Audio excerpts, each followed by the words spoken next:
अगर दो number A और बी हैं, इनके लिए अरिथमेटिक मीन क्या होता है? A plus B upon two. Geometric mean क्या हो जाता है? Root A B. और हार्मोनिक मीन क्या हो जाता है?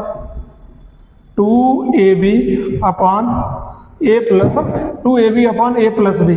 ठीक है, तो arithmetic mean, geometric mean, harmonic mean, और इनमें रिलेशन होता है। क्या रिलेशन होता है कि अरिथमेटिक मीन हमेशा greater than or equal to geometric mean होता, और ज्योमेट्रिक मीन हमेशा greater than or equal to harmonic mean होता। ठीक, और यहाँ पे arithmetic mean greater than or equal to geometric mean, geometric mean greater than or equal to harmonic mean, but यहाँ पे इक्वल टू का भी साइन है। तो इक्वालिटी तभी होल्ड करती है जब दोनों नंबर इक्वल हो। यहाँ पे लिख लीजिए, equality holds only when numbers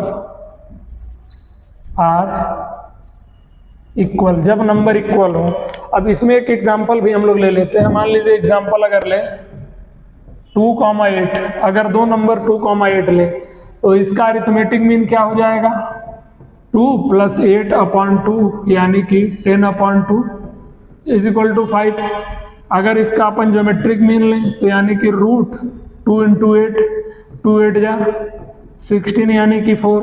और इसका अगर हार्मोनिक मीन निकालें अपन तो 2ab upon a plus B, तो यानी कि 2a की वैल्यू 2, b की value 8 upon a plus B यानी कि 2 + 8। ठीक है, अब इसको 8 4 जा 32 अपॉन 10 यानी कि 3.2। तो अपन एग्जाम्पल से भी देख सकते हैं, हार्मोनिक मीन की वैल्यू 3.2 है, ज्योमेट्रिक मीन की वैल्यू 4 है, अरिथमेटिक मीन की वैल्यू 5 है। तो यानी अरिथमेटिक मीन सबसे बड़ा, फिर ज्योमेट्रिक मीन, फिर हार्मोनिक मीन। ठीक है, तो जो यहाँ बोला गया है arithmetic mean, geometric mean, harmonic mean. और इक्वालिटी के लिए मैं यह बताया कि जब वैल्यू इक्वल हो तब इक्वालिटी होल्ड होगी। इक्वल हो यानी कि अगर मान लीजिए एक और एग्जाम्पल हम लोग ले लें 2,2 का, तो इसका अरिथमेटिक मीन क्या हो जाएगा? 2 + 2 अपॉन 2, तो 4 अपॉन 2 यानी कि 2। ज्योमेट्रिक मीन क्या हो जाएगा? रूट ए बी यानी कि 2 × 2 यानी कि रूट 4 यानी कि 2। और हार्मोनिक मीन क्या हो जाएगा? 2 टाइम्स ए बी, ए की वैल्यू 2, बी की value 2 upon A plus B यानी 2 + 2, 2 2 जा 4, 2 जा 8 अपॉन 4 यानी कि वैल्यू 2।